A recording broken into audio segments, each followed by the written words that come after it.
Məhəmməd, özünü 60 saniyədə tanıt. Salam, mən Məhəmməd Məmmədov. Hazırda Çin Xalq Respublikasında təhsil alıram.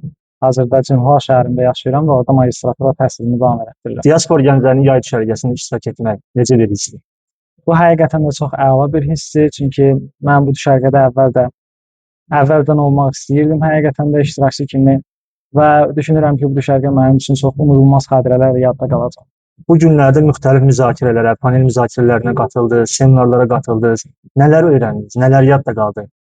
Burada həqiqətən də biz istər diaspora fəaliyyəti haqqında olsun, istərsə də biz burada dünyanın fərqli ölkələrindən olan şəxslərlə, fərqli ölkələrindən olan istedadlı gənclərlə birlikdə oluruq və onların təcrübələri haqqında kifayət qədər məlumatlar əldə edə bilirik. Düşünürəm ki, bunlar da əvəz olunmazdır. Laçından hansı təəssüratlarla ayrılacaqsınız?